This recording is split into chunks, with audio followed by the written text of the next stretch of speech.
இது ஃபர்ஸ்ட் மலேசியாவின் செய்திகள் உங்களுக்காக.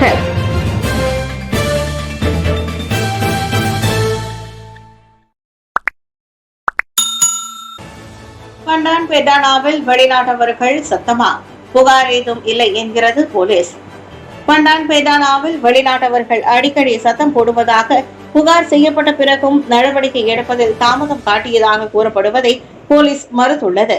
முன்பு ட்விட்டர் என்று அழைக்கப்பட்ட எக்ஸ் தளத்தில் @சேத்னு என்ற கணக்கில் புகார் பதிவேற்றப்பட்டிருந்தது. ஆனால் தாங்கள் விசாரித்ததில் அப்படி எதுவும் புகார் செய்யப்படவில்லை என அம்பாங் ஜெயா மாவட்ட துணைத் தலைவர் சூப்பரிண்டென்டென்ட் நசருல் இக்ராம் அபுசாரி உறுதிப்படுத்தினர். எனவே இதில் எங்கிருந்து போலீஸ் தாமதமாக செயல்பட்டது என விளங்கவில்லை என்றார் அவர். அதோடு பண்டான் பெர்டானா பகுதியில் வெளிநாட்டவர்கள் அடிக்கடி சத்தம் போடுவதாக கூறப்படும் குற்றச்சாட்டிலும் உண்மை இல்லை என அவர் கூறினார். அப்படி ஒரு சம்பவம் நடந்ததாக கூறி வைரலான காணொலி மீது மேற்கொண்ட அவர் விசாரணையில் காணொலியை எடுத்தவர் வெளிநாட்டு பெண்ணை சினம் மூட்டுவதும் கணவர் அவரை சமாதானப்படுத்துவதும் உறுதியாகிறது. இது போன்ற சம்பவங்கள் நடப்பது மிகவும் அரிது. இவ்வாண்டு கூட அப்பகுதியில் அண்டை வீட்டுக்காரர் சட்டம் போட்டதாக கூறி இதுவரை ஒரே ஒரு புகார் மட்டுமே கிடைக்கப்பட்டதாக நசருல் இக்ராம் கூறினார். உடனடி நடவடிக்கை தேவைப்படும் புகார்களுக்கோ அழைப்புகளுக்கோ அம்பாங் ஜெயா ஐபிடி எப்போதும் விரைந்து செயலாற்றும் என்பதையும் அவர் தெரிவித்துக் கொண்டார். மண் அரிப்பால் ஆற்று நீர் அழுக்கடைந்தது. வங்சா மாஜு நீர் சுத்திகரிப்பு ஆலை தற்காலிக நிறுத்தம்.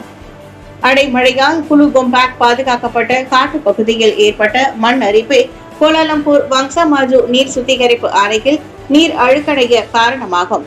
வெள்ளிக்கிழமை மாலை 4 மணிக்கு எதிர்பார்த்த போது சேறு கலந்த நீரின் 400 NTU-வை தாண்டி இருப்பதாக ஸ்லாங்கூர் நீர் மேலாண்மை வாரியம் லுவாஸ் தெரிவித்தது. இதையடுத்தே ஒரு பாதுகாப்பு நடவடிக்கையாக வங்சா மாஜு LRA-வின் செயல்பாடு தற்காலிகமாக நிறுத்தப்பட்டது. என்றாலும் வங்சா மாஜு LRA-வுக்கு கச்சா நீர் வருவது தடைப்படவில்லை. காரணம் கிளாங் கேட்ஸ் அணைக்கட்டில் இருந்து நேரடியாக அங்கு வந்து கொண்டுதான் இருப்பதாக லுவாஸ் விளக்கியது. வங்சா மாஜு LRA செயல்பாடு தற்காலிகமாக நிறுத்தப்பட்டாலும் பயனர்களுக்கு தெரிவிக்கப்படும் சுத்திகரிக்கப்பட்ட நீரின் தரத்தில் பிரச்சனை ஏதும் இல்லை என்றும் லுவாஸ் உத்தரவாதம் அளித்தது. என்னை ஆதரித்தால் மட்டுமே எதிர்கட்சி எம்பிக்களுக்கு நிதி ஒதுக்கீடா? பிரதமர் திட்டவட்ட மறுப்பு. அரசாங்க நிதி ஒதுக்கீடு வேண்டுமென்றால் பிரதமரை ஆதரிக்க வேண்டும் என எதிர்கட்சி நாடாளுமன்ற உறுப்பினர்களுக்கு நிபந்தனை விதிக்கப்படுவதாக கூறப்படுவதை டத்தோஸ்ரீ அன்வார் இப்ராஹிம் மறுத்துள்ளார். அது எதிர்கட்சியினரின் அடிப்படையற்ற குற்றச்சாட்டு என பிரதமர் சொன்னார். எதிர்கட்சி எம்பிக்களுக்கான நிதி ஒதுக்கீடு பேச்சுவார்த்தை உண்மையில் அரசாங்கத்தின் நிலைத்தன்மையையும் பொருளாதார வளர்ச்சியையும் உறுதி செய்வதையே நோக்கமாக கொண்டுள்ளது. மாறாக யாரும் யாரையும் ஆதரிக்க நிர்பந்திக்கப்படவில்லை என அன்வார் தெளிவுபடுத்தினார். எதிர்கட்சி எம்பிக்களுக்கும் நிதி ஒதுக்குவது குறித்த பேச்சுவார்த்தைக்கு துணை பிரதமர் டத்தோஸ்ரீ ஃபடிலா யூசுப் தலைமை ஏற்றிருக்கிறார். எதிர்கட்சி எம்பிக்களுக்கு நிதி ஒதுக்கும் பரிந்துரை ஒற்றுமை அரசாங்கத்தின் உயர்மட்ட தலைவர்கள் மன்றத்தின் செயலகம் கொள்கை அளவில் இணங்கி இருப்பதாக ஃபடிலா வெள்ளிக்கிழமை கூறியிருந்தது குறிப்பிடத்தக்கது. அரசு ஊழியர்களின் உத்தேச ஊதிய உயர்வு தொழிலாளர் தினத்தன்று அறிவிக்கப்படும். பிரதமர் தகவல். பொது சேவைத்துறை ஊழியர்களுக்கு வரும் தொழிலாளர் தினத்தன்று நற்செய்தி காற்றிருப்பதாக பிரதமர் கோடி காட்டியுள்ளார். நிகர சம்பளத்தை உயர்த்துவது உள்ளிட்ட ஊதிய மறுசீரமைப்பு பரிந்துரைகள் தொழிலாளர் தின பேரணியில் அறிவிக்கப்படும் என டத்தோஸ்ரீ அன்வார் இப்ராஹிம் தெரிவித்தார். SSPA எனப்படும் பொது சேவை ஊதிய முறையின் மறு ஆய்வு செயற்குழு வெள்ளிக்கிழமை நடத்திய கூட்டத்தில் அது ஏறக்குறைய இறுதி செய்யப்பட்டு விட்டதாக அவர் சொன்னார். அப்பரிந்துரை அறிக்கை அடுத்து அமைச்சரவையின் ஒப்புதலை பெற வேண்டியிருப்பதாக நிதி அமைச்சருமான அன்வார் கூறினார். பொருளாதார சவால்களுக்கு மத்தியிலும் அரசு ஊழியர்களின் ஊதியத்தை உயர்த்த அரசாங்கம் முடிவெடுத்துள்ளது. இந்த உத்தேச ஊதிய உயர்வானது அரசு ஊழியர்கள், குறிப்பாக குறைந்த வருமானம் பெறுவோர் தங்களது வாழ்க்கை செலவினத்தை சமாளிக்க பெரிதும் உதவும். அதோடு தங்களது உற்பத்தி ஆற்றலை பெருக்கி மக்களுக்கு மிக சிறந்த சேவையை வழங்கவும் அவர்களை ஊக்குவிக்கும் என பிரதமர் நம்பிக்கை தெரிவித்தார். அரசு நிர்வாகத்தின் முதுகெலும்பாக திகழ்வதால் அரசு ஊழியர்களின் நலன் ஒருபோதும் புறக்கணிக்கப்படாது என பிரதமர் உத்தரவாதம் அளித்தார். இஸ்ரேலிய ஆடவன் சுடும் ஆயுதங்களை வைத்திருந்த விவகாரம் 10 பேர் மீண்டும் கைது. இஸ்ரேலிய ஆடவன் சுடும் ஆயுதங்களை வைத்திருந்த வழக்கில் தொடர்புடையதாக நம்பப்படும் 10 பேர் மீண்டும் கைதாகியுள்ளனர்.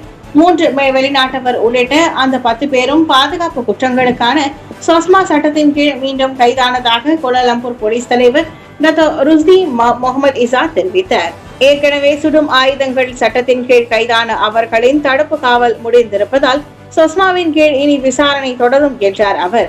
அவ்விவகாரத்தில் இதுவரை 3 நீதிமன்றத்தில் குற்றம் சாட்டப்பட்டுள்ளனர்.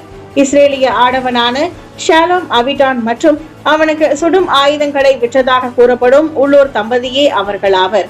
அம்மூவரும் தங்களுக்கு எதிரான குற்றச்சாட்டுகளை மறுத்திருப்பது குறிப்பிடத்தக்கது.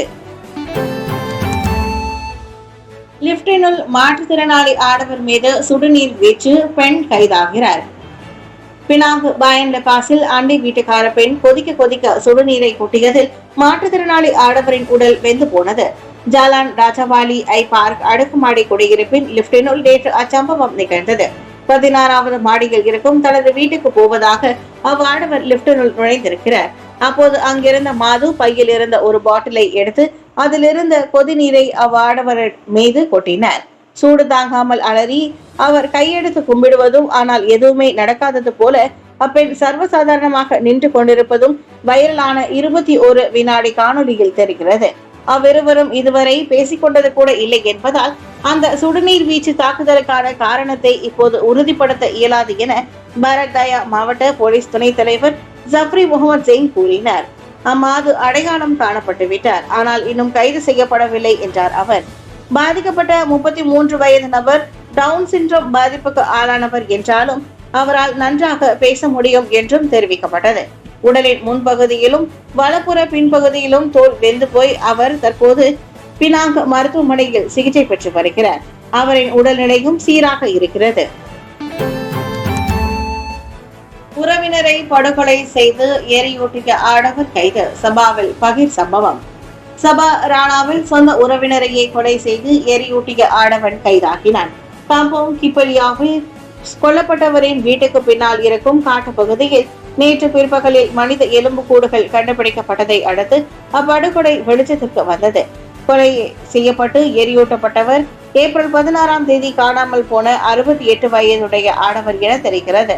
வீட்டுக்கு பின்னால் எரிந்து போன மனித எலும்புக்கூடுகள் இருப்பதை கண்டு சந்தேகத்தில் உறவுக்கார பையன் தகவல் கொடுக்க போலீஸ் சம்பவ இடம் விரைந்தது. அந்த ரசாயன கைப்பற்றப்பட்ட எலும்புக்கூடுகள் மரபணு பரிசோதனைக்காக கொதகிரபாலு ரசாயன துறைக்கு அனுப்பப்பட்டுள்ளன. சந்தேக நபரான 50 வயது ஆடவர் சம்பவ இடத்திற்கு சற்று தொலைவில் வைத்து கைது செய்யப்பட்டார். கொலைக்கான காரணம் விசாரிக்கப்பட்டு வருவதாக போலீஸ் கூறியது. ஸ்லாங்கூரில் மாமா கெர்ஜா திட்டத்தின் கீழ் இதுவரை 3850 வேலை செய்யும் தாய்மார்கள் பயன்பெற்றுள்ளனர். ஸ்லாங்கூரில் இதுவரை 3850 வேலை செய்யும் தாய்மார்கள் மாமா கெர்ஜா திட்டத்தின் கீழ் 1000 ரிங்கிட்டை குழந்தை பராமரிப்பு ஊக்கத்தொகையாக பெற்றுள்ளனர்.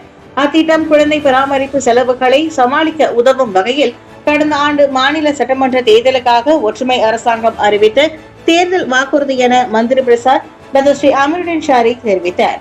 மார்ச் மாதம் வரையில் கிடைக்கப்பெற்ற 5595 விண்ணப்பங்களில் அவை ஒரு பகுதியாகும் என்றார் அவர்.